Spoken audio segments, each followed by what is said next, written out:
Hi, it's Vince McConnell with McConnell Athletics, back for phase 3 in our shoulder health routine that we use not only for football players but all of our athletes. This program, once again, we're using the FT Band by SuperFlex. We've got the handles attached, once again by SuperFlex, and we're using SuperFlex's wall station here that again is an invaluable investment for any training facility or at home.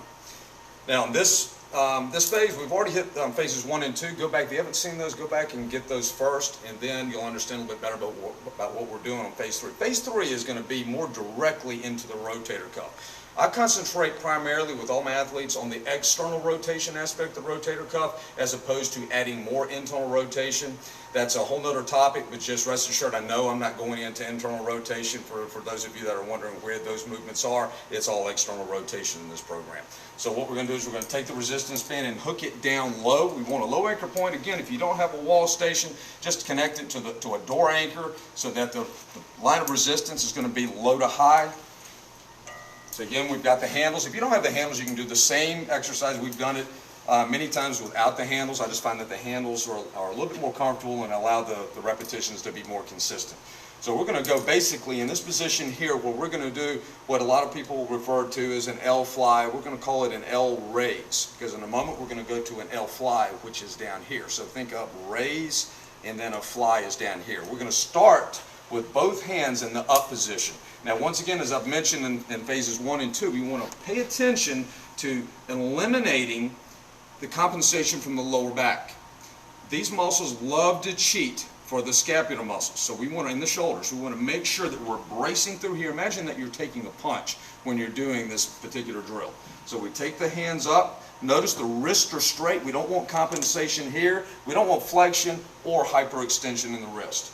So we're in a position straight up and down, kind of in a W type position, and then one hand at a time. This is our start. So we're going to come down one hand at a time. Notice the path. The elbow is remaining still, just like it's resting on a table. So then we come back up with the right, and then we alternate to the left. So we're going right, left, and once again, watch the wrist. It's going to want to go backwards. Don't think about muscling these exercises. These are purely activation drills. It's not about seeing how much resistance that we can move from point A to point B. So again, start up at the top, and we're going bam, bam, back and forth consistently. Notice that my hand is coming down, my shoulder is not coming forward. Now after we hit the series of 10 reps on each side, then we're going to go to an L raise to an overhead press. And once again, watch the lower back here. Brace the abdominals. That's why we use a FT band number 2. You can even drop it down to a 1 on this particular drill. So we're here, and then pack the chin. You want to make a double chin here. Push up overhead, come back down and reverse it. So every rep again identical, so it's both at the same time, down this time, up to the top, push straight up overhead, hold for a 1-2 count.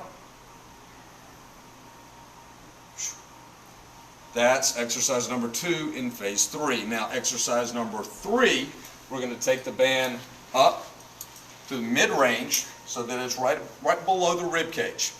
Okay, now here, just anchor the opposite hand, whatever side we're not working, anchor it right beside your thigh, and we're going into this position here. If you have a better view from the camera, notice that I'm going here as opposed to letting the elbow drift away. So imagine you have a thick towel from your medial elbow into your rib cage, and you're to there, hold for a count. Now, advantage of using bands over dumbbells is at any point in time that you need more or less resistance, you just step further away from the anchor point or closer to the anchor point. Make sure there's always tension in the band though. If this band is too strong, drop down to an FT number 1. If it's not strong enough, simply go up to a number 3. So again, we're doing a series of reps on the right side, then we'll switch it over. Same thing to the left. The fourth and final exercise is going to be an L fly to a press out.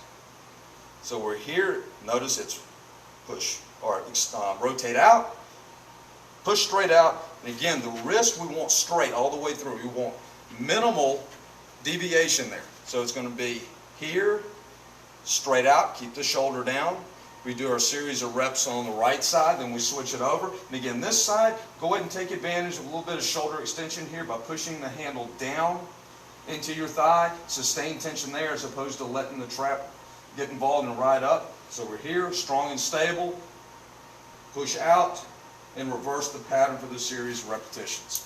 That concludes phase 3, or exercise 4 of phase 3. And again, if you missed any of the previous phases, go back over phase 1, go to phase 2, and then phase 3.